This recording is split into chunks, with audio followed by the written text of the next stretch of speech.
Hello, everyone, and welcome to Celebrating Cinema. I'm your host, Elliot Bloom, and today I'm joined by Kiriko. Hello. Hello. For those that don't know, we're currently running a heatwave program of some of your hottest and sweatiest films here at Lab 111. Gross. Check the show notes for that. But we've gathered here today to discuss what Kiriko proudly and confidently says is about the greatest filmmaker of all time, Akira Kurosawa, the Japanese director, which after a long time is finally getting screened here at Lab 111. But maybe some of you are a bit like myself and haven't actually seen that many Kurosawa films. Criminal, I know. But Kiriko and I are going to try to get to the bottom of why Kurosawa deserves that title of being named the greatest director of all time, maybe. Maybe, but Kiriko, first, what have you been watching recently? How have you been? I have been so good. I have returned from the greatest country of all time, Japan. I just got back yesterday. And then I was on the plane. I watched a bunch of movies on the plane. I watched All of Us Strangers, which I hadn't seen in the cinema. Oh, yeah. Did you like? Yes. I was almost crying. Really? Yeah, it does that to you.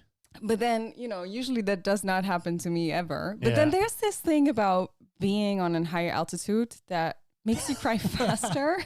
Is that your excuse? You weren't crying, it was just the altitude. It's physics. No, but I do feel as if that happens. I'm not sure if maybe there's a scientist who can actually prove this. I'll have to try next time I'm on the plane.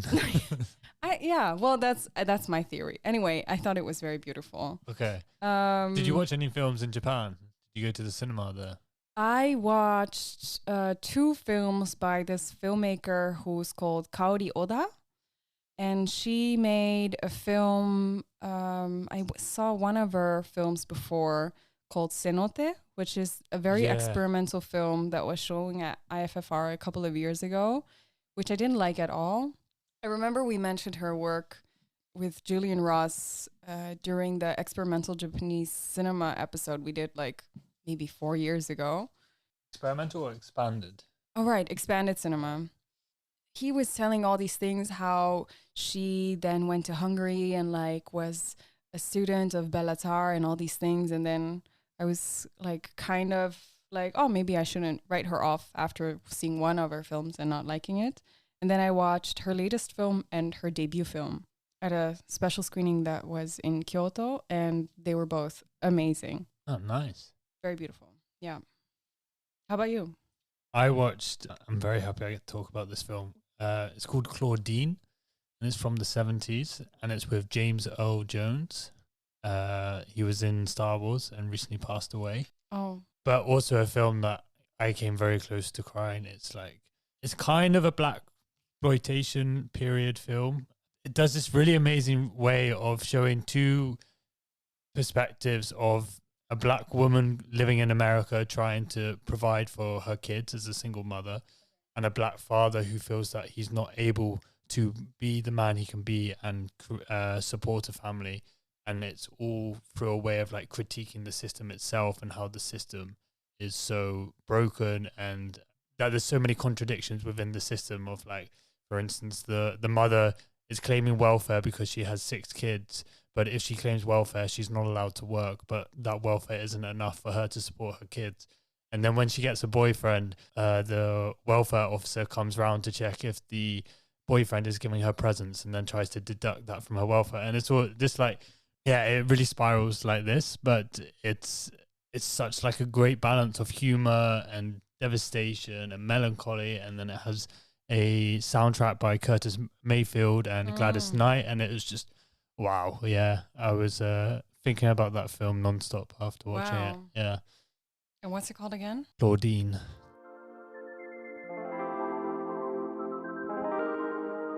After graduating from college, I spent a couple of months with my grandmother in her house in the Japanese countryside, trying to figure out what I wanted to do with my life.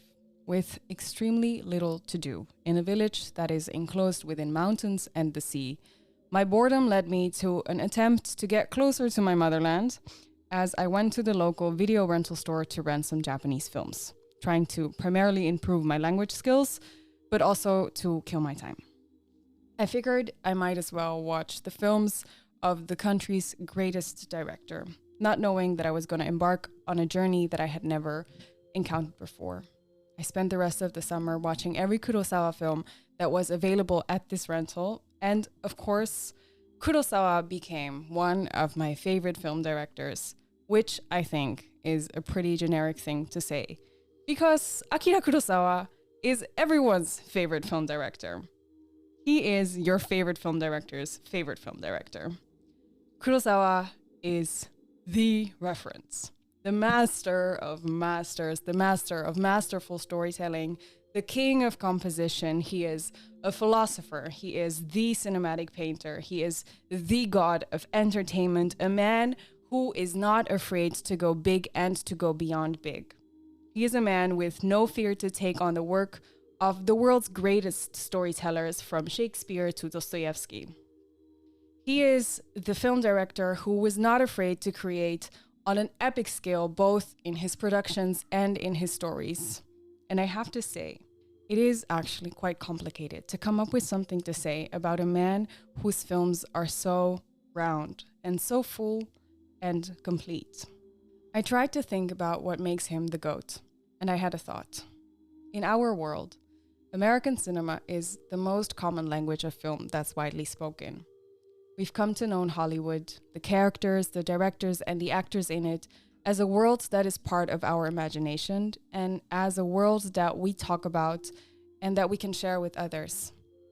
For many people, Hollywood is film, and there's no cinematic world outside of Hollywood. And that is so okay. However, it is perhaps Kurosawa who was one of the first to show us a Hollywood sensitivity that we hadn't seen or felt before. As a man who was a great admirer of grand American cinema and who was also not afraid to make bold references to Hollywood in his own films, he shined a new light upon the familiar narratives and structures that we know. While I was watching those films at my grandmother's place, I had realized that most of my family wasn't familiar with any of his films, and also they were not interested at all. Actually, the only film that I watched with my family that summer was The Titanic. I then discovered that Kurosawa is not as much of a god in Japan as he is here, and by here I mean our cinematic Buffy world. For us, or at least for me, Kurosawa is the greatest Hollywood film director, even though he has never succeeded in actually making a film in the US. But in a world where we search for heroes, for good and for evil, and to darkness to point our finger to, Kurosawa instead shows us the root. Kurosawa instead shows us the root of good and evil, and has compassion for both. He shows us the man who is trapped in a system, whether that be a business, an army, a wide realm of capitalism, a marriage, or a deal. Whatever defines his confinement, his characters are confronted with moral dilemmas that we can feel to the core, even if none of us has ever been a samurai. His films are both manuals for an ethical life, while also being grand gestures of pure entertainment, and what a blessing it is that they have returned to the cinema. You made a big claim here. You not only claimed him as the greatest of all time, but the greatest Hollywood director.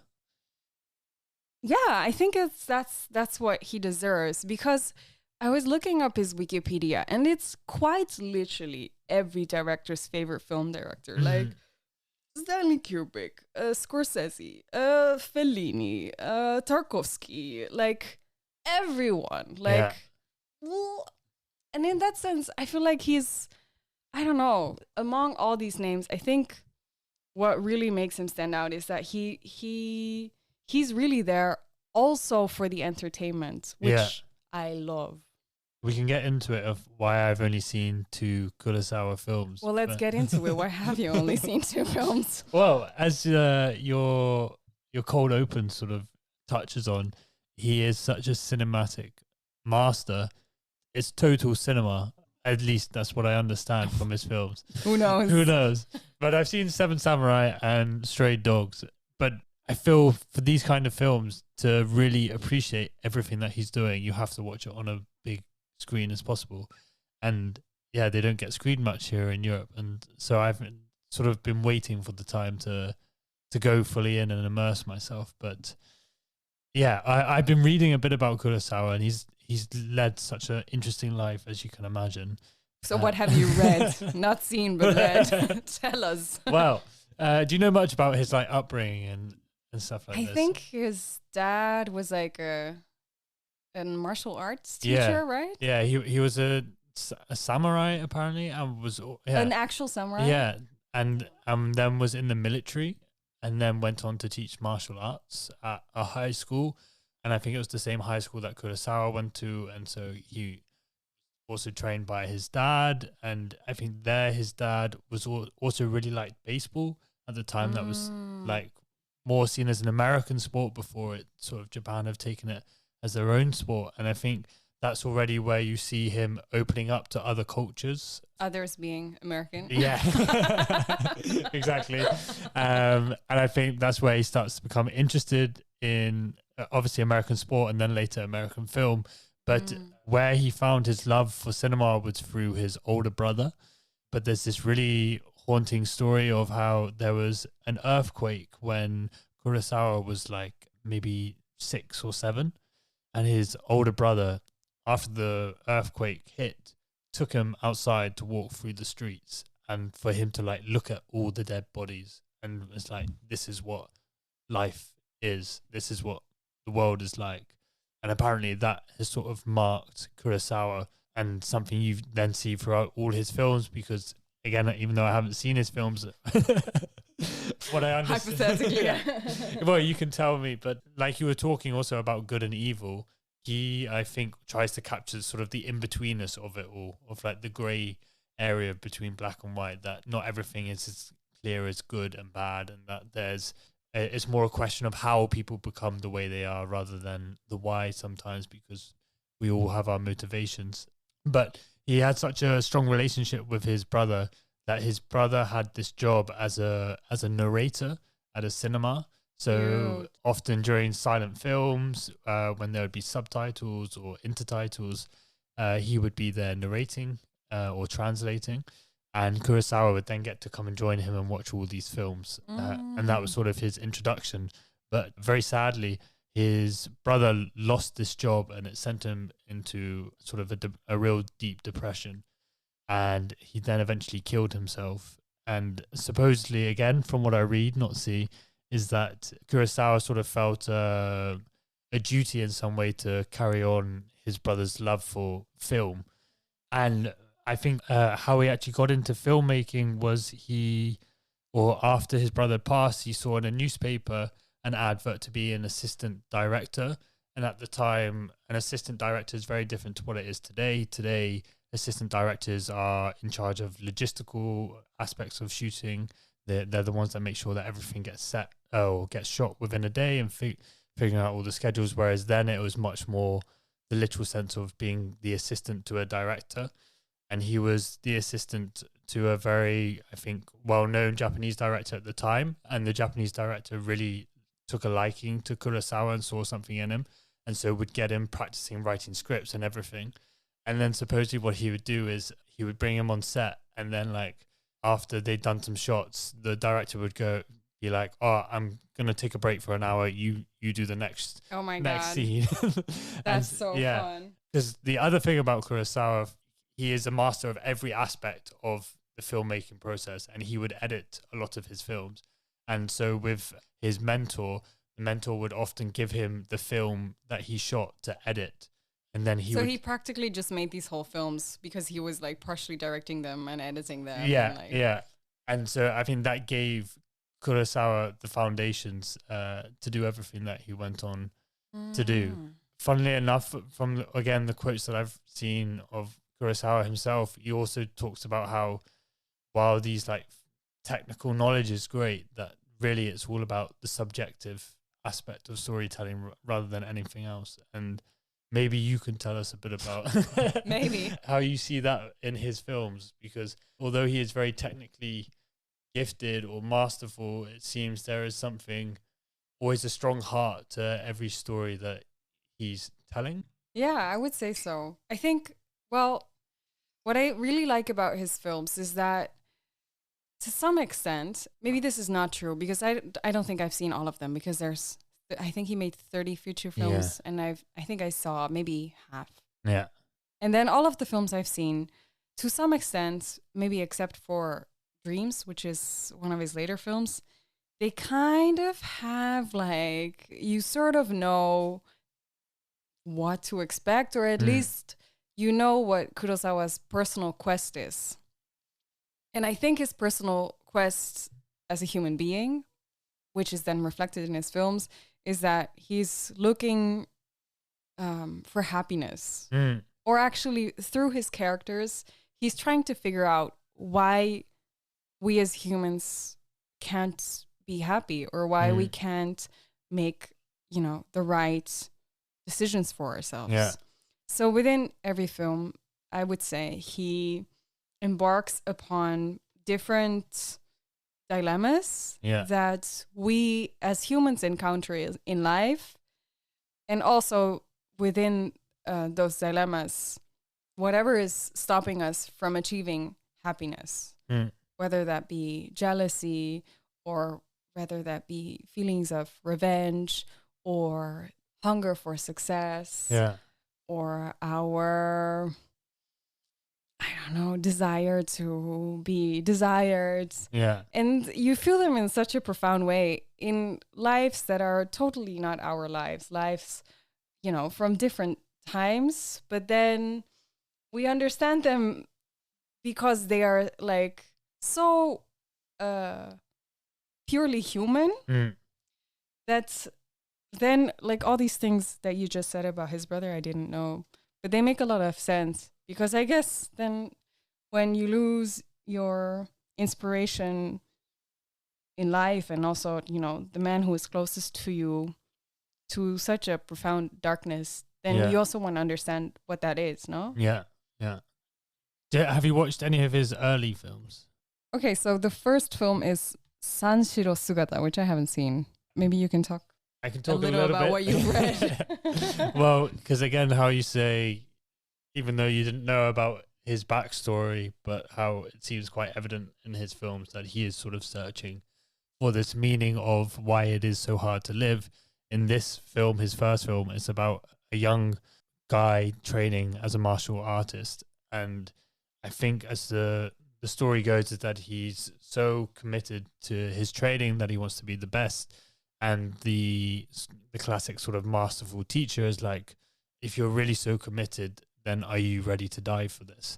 And then... Ooh, and this is 1943, which is a spicy time. Yeah. He also we can get onto it, but he also gets mixed up in making sort of these war films for the Japan military. Oh, damn. Yeah.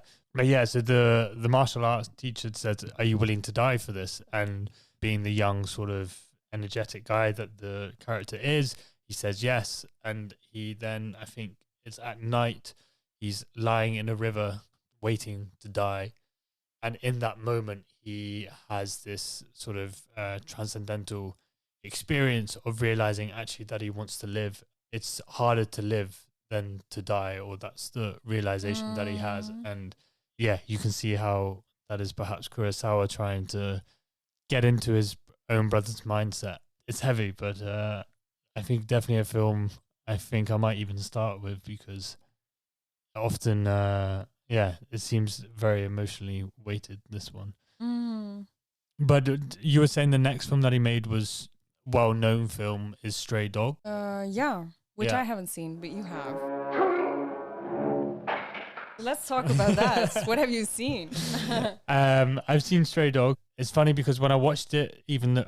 obviously, I haven't seen many Kurosawa films, but it didn't feel like a Kurosawa film in the sense that... What are you talking about?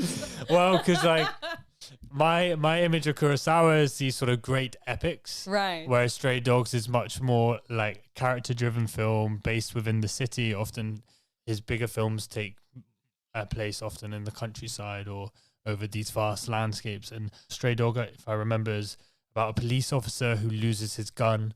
and this gun then gets caught up in a sequence of different crimes, and it's the police officer, I think, getting paranoid and wanting to track down the gun. But again, it felt like a very like competent analysis of a police officer and the character of that, someone who is supposed to be the protector of good or the agent of good, getting mixed up in all these bad things. And again, as I was saying, the gray area in all of this. And I think the beauty of Kurosawa, I guess, is that he values like the heart of the story as much as like action and the entertainment value of people should have a good time when they're watching the film, and it should be almost like that they should be able to engage very easily with the film on some kind of level, and then it can add all these layers to it. Yeah.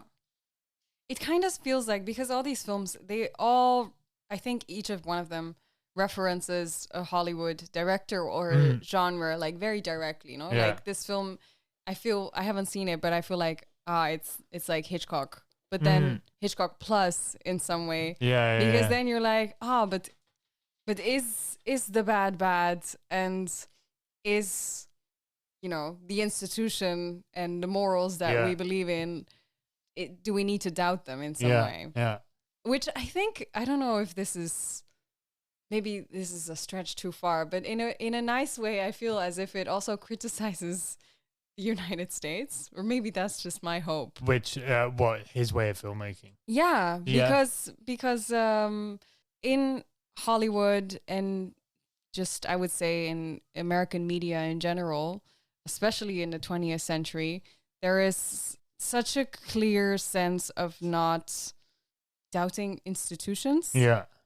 And because Kurosawa does that in his films while applying this Hollywood style of filmmaking, I feel that also he makes us doubt if believing in institutions is something that we should do in the first place. Yeah. And I don't know if that is his way of probably more so criticizing Japanese institutions, but still, because, you know, you recognize the language from the US. Yeah. It then sort of works both ways. Yeah, I think one of the biggest influences for Kurosawa from American cinema was definitely John Ford, the Western director.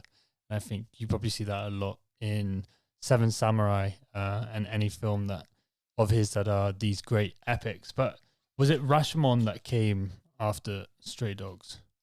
Yeah. Because that's probably considered his, while Stray Dogs is, yes, well known, I think Rashomon is one of the... It's after Seven Samurai, or maybe it is his most famous Yeah. film. But you've seen that? I have seen Rashomon, I think, a couple of times. Do you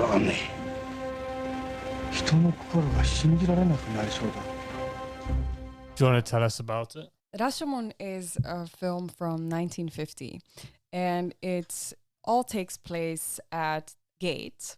And at this gate, there is a number of characters who have all, each in their own way, just been a witness in different ways of a murder and an assault. And A sexual assault, right? a sexual assault, yeah. And each of the characters give their own account of what has happened and give their own account of who they think is to blame, what they saw, and give their own perspective on what happened. And I'm not going to spoil it, but during the film, you listen to each of all of these accounts and see what happened from all of their perspectives. And as a viewer, you end up with a very close representation of reality, which is you don't know what the truth is because everybody believes in their own truth, which is, I think, maybe one of the most valuable lessons in life. On how you need to look at the world, or how you need to understand what reality is. And what about it has stuck with you? What's interesting about Rashomon, especially for its time, is that we go to the cinema and we go see a film to believe in something that we don't know, or to know a world that we usually are not able to see. And films are made in such a convincing way that we are able to go to this world very briefly.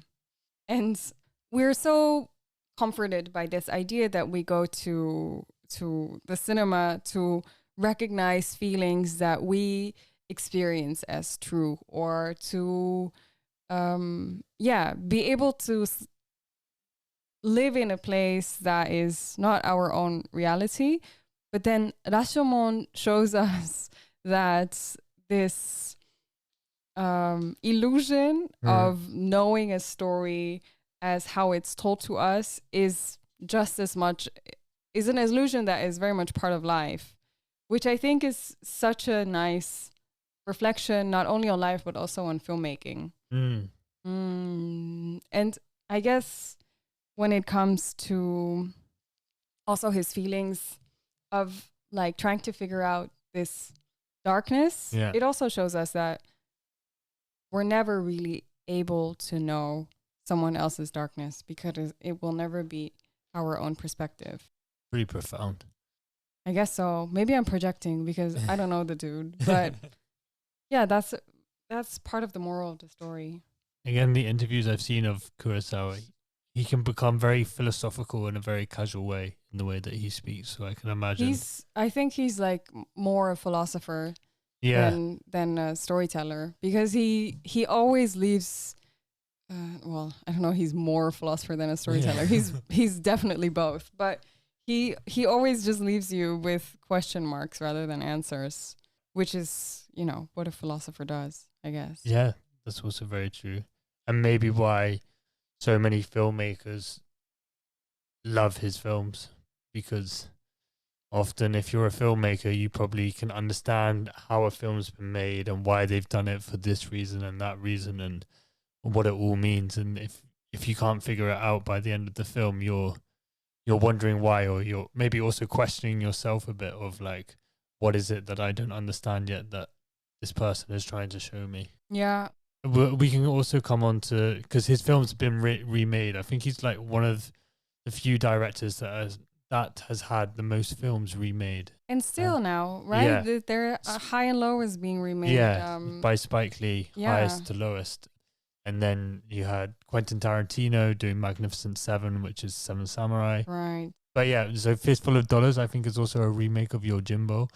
But before we lose ourselves, what came after Rashomon? I think maybe it's good if we can cover the sort of big films of his catalog. Well, the film that came after Rashomon is Ikiru.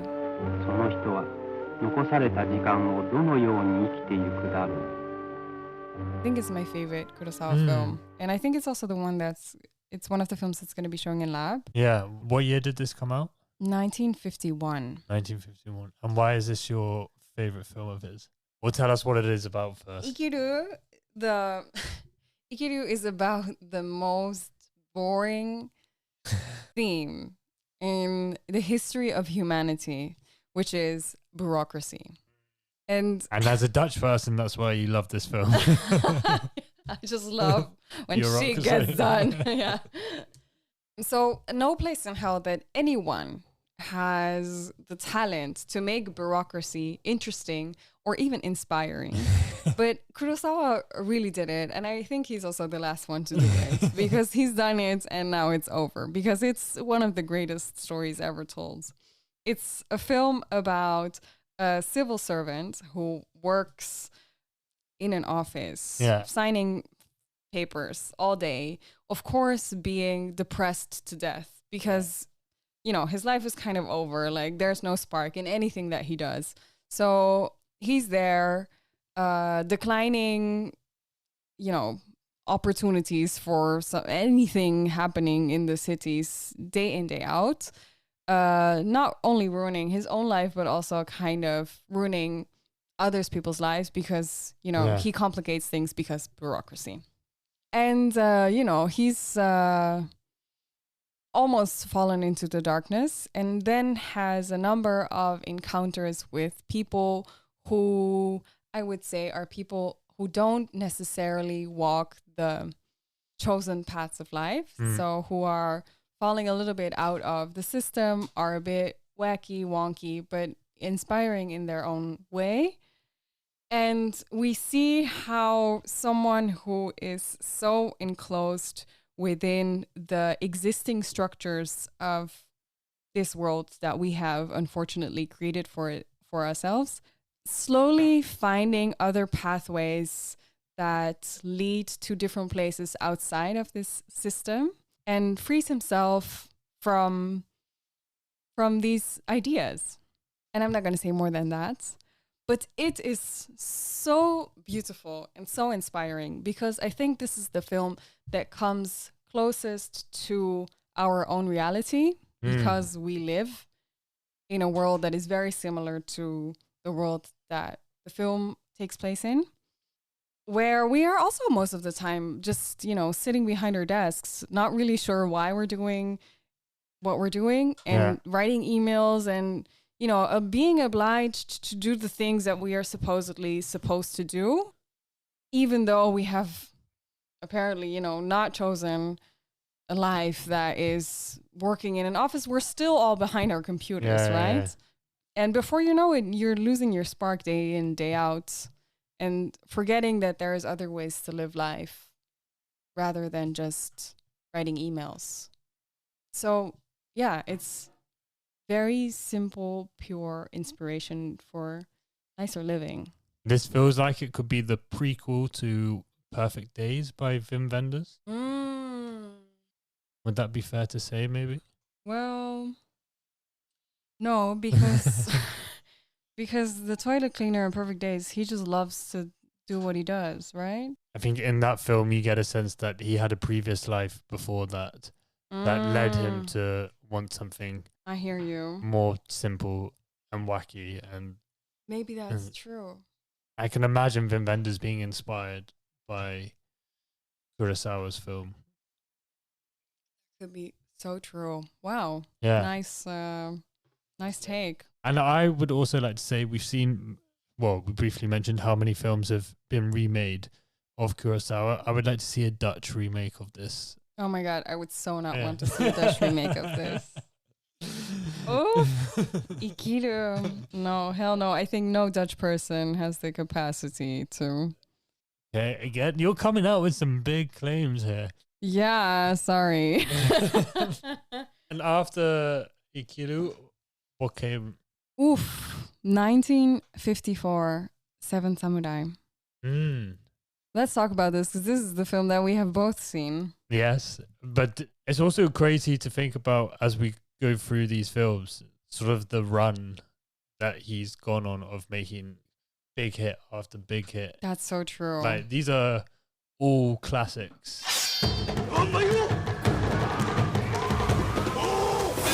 So the film takes place in a different time period in Japan, which is a time period where samurai were still not officially in power, but the people that you as citizens were able to call if you needed help. What is a samurai?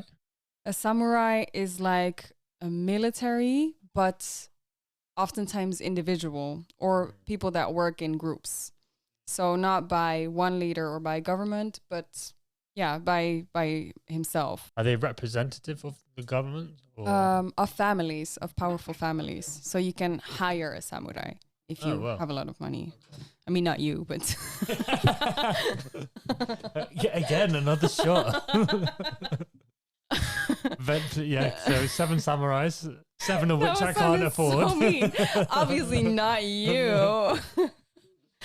No, so you can hire a samurai, and what happens is there is a small village in old Japan, and it's being attacked by a group of criminals.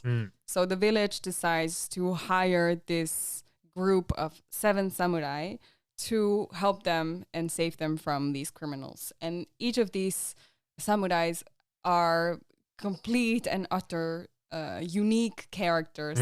One very different from the other. And not all of them are good samurais either. They are, exactly. Not very well skilled or trained, some of them. But, very funny or very charismatic. Yeah. They have their own qualities. And then they, in an attempt to protect this village, they, as samurais, also come closer to one another. And you sort of see how brotherhood and how, maybe fighting against a common enemy works. Yeah. And then I think it's like a 3-hour-long movie where you sort of follow these guys and the drama and the love and the action. Yeah. And it's very, very beautiful. The action sequences are pretty epic in this. So epic. And it's fucking funny. The film is really funny. Yeah. It's really funny.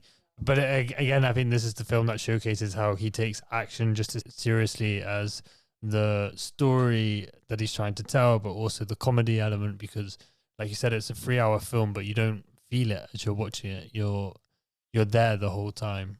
And I think, again, this is a film where you get a lot of these iconic compositions where he's very good at creating literally like a moving painting. And it always seems so cliche to say this stuff, but I think it comes from Kurosawa films that people say this, because he is so good at creating a sense of power dynamics in how he positions the camera, of who's at the front or who's at the back or who's on each side and all these kind of things.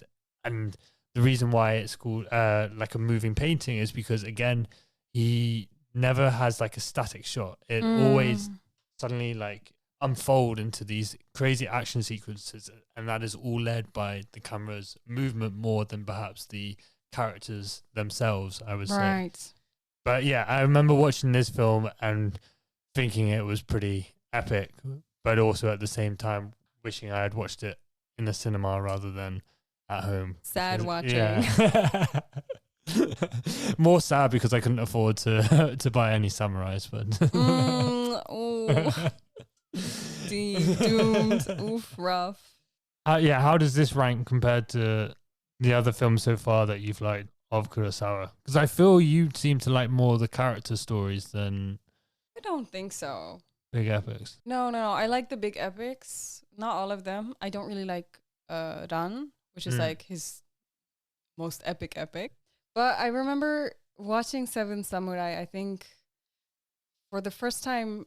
I think it's the first Kurosawa film that I watched because probably I had to watch it. Like my mother made me watch it, I'm sure. When I was pretty young.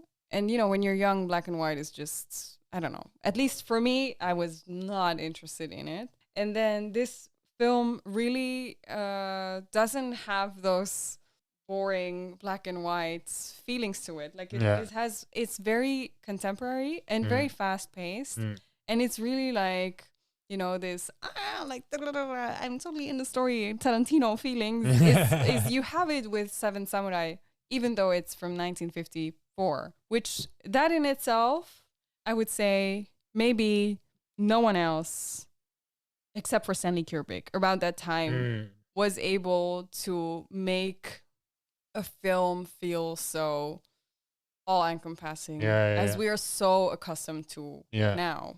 I think it's worth also saying that I believe it was Rashomon that first got him exposure to the rest of the world. I think Rashomon was shown at the Venice Film Festival of that year. And then that's how people found Kurosawa. And then he got the money. Yeah. And then he made Seven Samurai. Yeah. And Japanese cinema also became, had a spotlight on it after because of Rashomon, which I think is good to mention. So then I would say my second favorite film after Ikiru is Yojimbo, which is a film that he makes a couple of years after making Seven Samurai.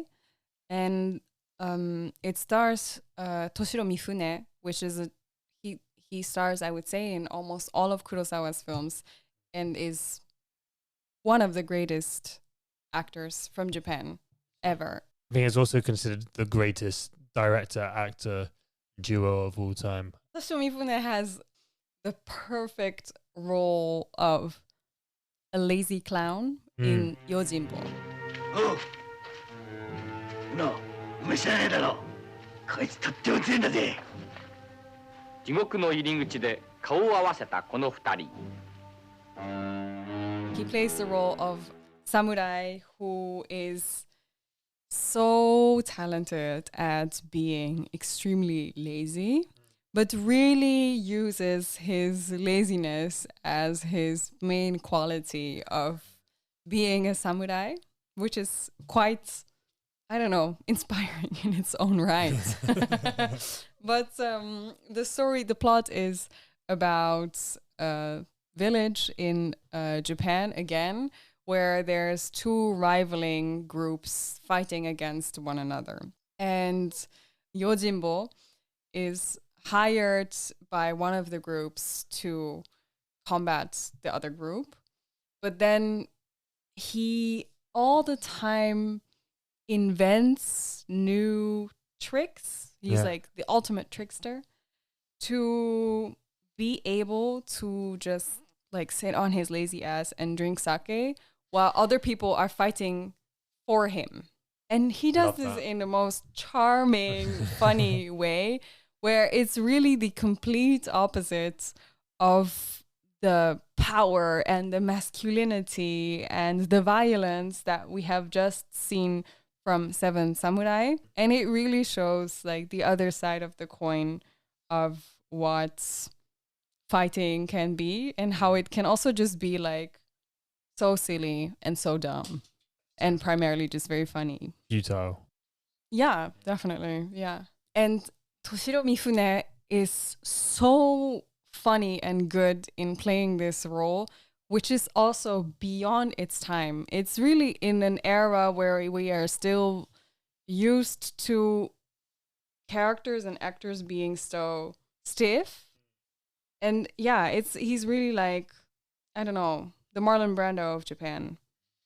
And also what he does in this film also is that he uses like this cinematic language of the Western in an almost exaggerated way with like these extremely wide shot and these extreme close-ups, but on a guy who is like a total clown, which also like it doesn't make fun of the genre, but it really takes the genre to the next level and also shows how like these ideas of this strong, masculine, mysterious dude are also a facade that you can use in order to get what you want to achieve. And what's the weather like in this film? What? Because one thing we haven't mentioned about Kurosawa is that he loves using weather. Wow.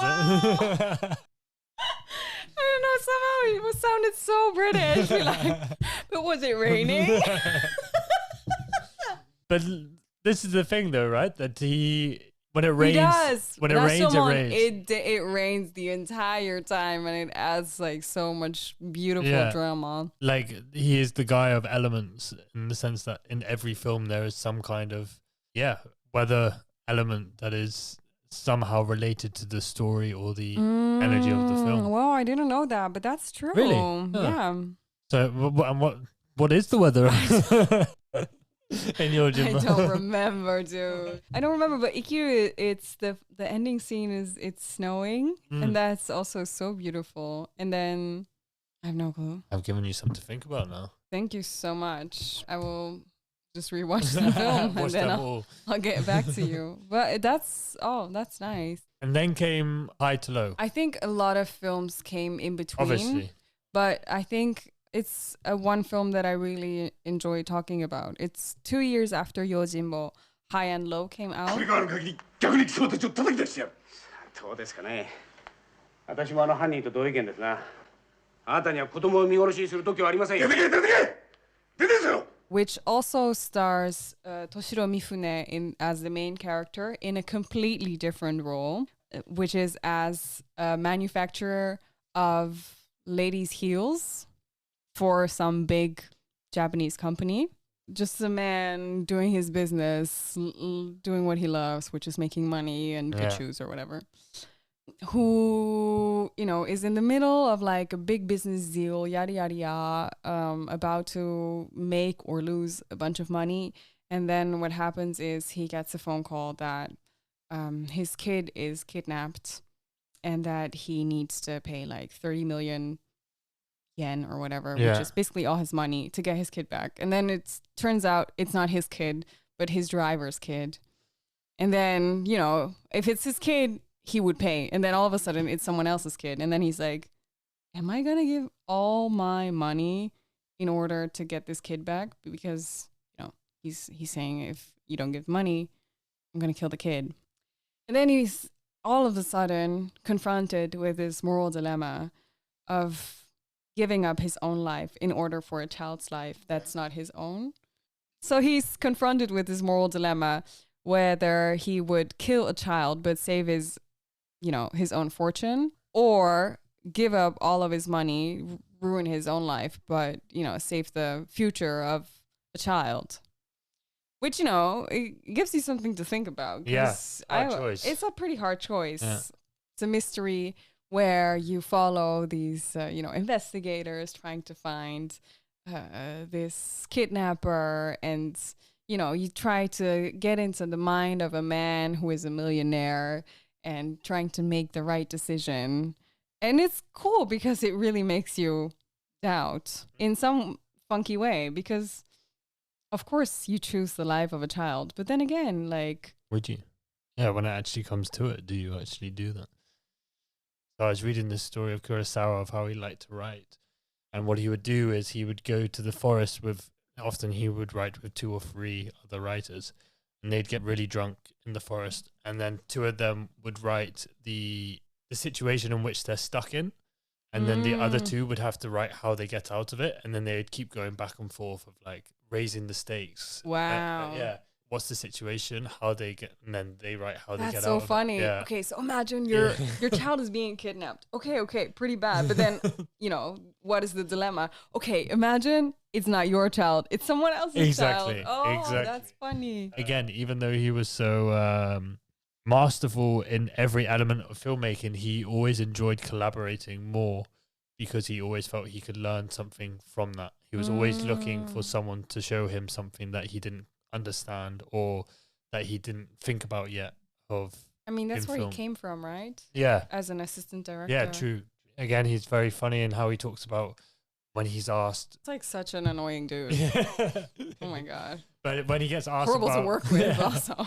when he gets asked about like camera shots and stuff like this, we always think there's some kind of like genius thinking behind it, but it will just be like a series of incidences of him only being able to put the camera in one place and then having to make the most out of that situation rather than everything being so well thought out, even though it is. Because if you've seen any of his storyboards, I don't know if you've seen this. Yeah. They're so cool. They're like hand-drawn paintings every frame in which he thinks about, and yet often the film itself can vary from his first intentions, but I think that's what he wants most, to not make the thing that's inside his head, but to be the starting point. Yeah. Which I think is such a nice philosophy or approach to filmmaking, that it's much more within the act of filming rather than it being all predetermined of what you're going to make and how you're going to do it.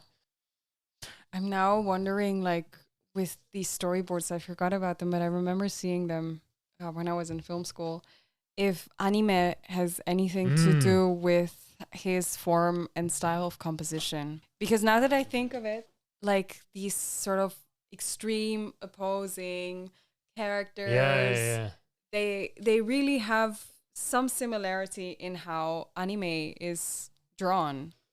That could be something. Maybe there's something there. Yeah. But I'm so curious also what Spike Lee has done to High and Low. Yeah. With A$AP Rocky and A$AP Rocky, Ice Spice. So fun. I'm so curious. And then obviously back with Denzel Washington, another actor-director duo that's pretty iconic. Unmatched. Yeah. That comes out in the summer, Highest to Lowest. I think from the trailer, it's set within the music industry. So the businessman owns a record label. Right. But I don't know Instead of shoes. Yeah, I don't know what the stakes are. I hope Spike Lee also went to a cabin in the forest and got very drunk with some writers. But yeah, obviously Spike Lee is a huge Kurosawa fan. But after High to Low, I think this then became sort of a somewhat difficult, challenging period for Kurosawa. I think he struggled to make as many films or the films that he wanted to. Surprisingly, people didn't want to give him money or funding. And this actually led to him, I believe in 1978, at least in the 70s somewhere, attempt suicide himself. Oy. Yeah. Supposedly the films that he makes after this are a very different kind of tone. They're weird. Yeah. Yeah. For sure. They are weird. But maybe we can talk about Dreams, one of the weirdest of them all, which is also, again, a mesh of much more of a fusion between Japanese culture and European culture. And you see him very much inspired by paintings. I think this was obviously something before he was inspired from, but you have Vincent van Gogh and Cézanne, I think, that are sort of really, he's directly speaking to or emulating in Dreams, if I'm not mistaken. He is Akira Kurosawa. Now he brings us his most unique and personal vision. His dreams. It's a film that is very different from what he has done before in the sense that it's a film that's not plot driven, and it's quite fragmented and non-realistic because it's based on dreams, and it's also, you feel as if you're going to Kurosawa's personal childhood, but also you're not really sure. You're just drifting through these very fantastical, beautiful landscapes. Yeah. And it's in that sense very successfully dreamlike because you really drift from one place to the other, and you sort of have to give in to this idea that you're not watching something linear, which always takes some time, especially if that's not something that you're used to from a director. And it really has like this, I would say, almost like Fellini-esque quality that is quite beautiful, but then I guess because it feels like such an it also just feels a little bit like an old man reflecting on his childhood, I have to say. With a cameo from Martin Scorsese. Is it? Yeah, did you not know this? No. I think he even plays Vincent van Gogh. Really? Yeah. Oh my god, no, I never noticed. Yeah. Oh, cute. Yeah. Is there anything that you think has come out of this conversation about Kurosawa that's perhaps understand him in a new way? I think all these things about his personal life, I didn't really know while watching his work. And I think it's not necessary to know about his own darkness to sort of project it on the darkness in his films, but it does make it interesting in a way that I feel as if he's himself also very conscious of the fact that his personal life as an artist plays a role in his work. Because now that I think of it, if you reference Van Gogh in such a clear way in one of your final films, I mean, you are using that as a symbol in some way, no? Yeah. And he is also a man who really loves symbols in the first place. So I guess that does give the opportunity to see his work in a different light, or maybe in a second time in a different way. Which I think, it's just a different way of looking at it. Interesting, but not necessary.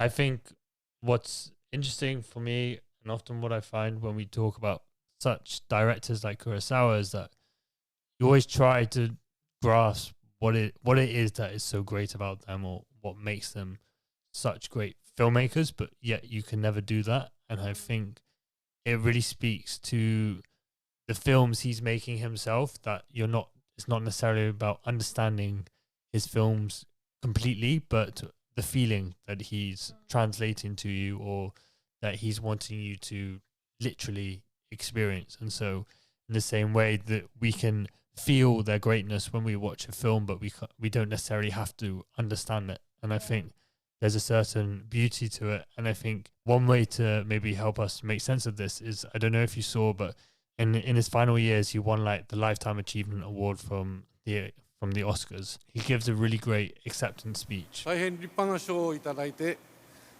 誠に光栄に思います。 I am very deeply honored to receive such a wonderful prize. しかし果たして私がそれに値するかどうか少し心配です。 But I have to ask whether I really deserve it. And I'm a little worried. なぜなら私はまだ映画がよく分かっていない。 Because I don't feel that I understand cinema yet.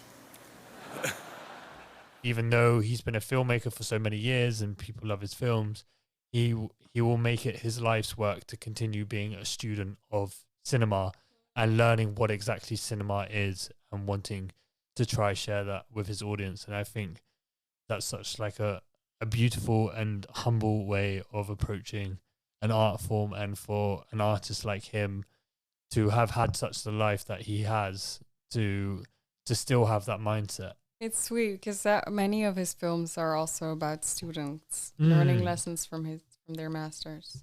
So, what to do after this? Well, you can come join me because I'll be watching many of these What are you films. going to watch first? Which is the bureaucracy one? Ikiru. I feel I might start there. Maybe Ikiru and then Yojimbo. Is that the clown? The funny clown? Well, you can find me here at Lab 111 watching all of them. You can find links to tickets in the show notes. And yeah, thank you very much for listening. Thank you. Bye. Stay connected with us at Celebrating Cinema and Lab by following at Lab111 on Instagram and Letterboxd. If you love what we do, support us by leaving a review on your favorite podcast platform. It really helps us climb the ranks of the podcast charts. And don't forget to check the show notes for all the films mentioned, bonus info, and ticket links. This was a Lab 111 production, edited and produced by Elliot Bloom, with music from Hugo Emertzal and artwork from Studio FFF.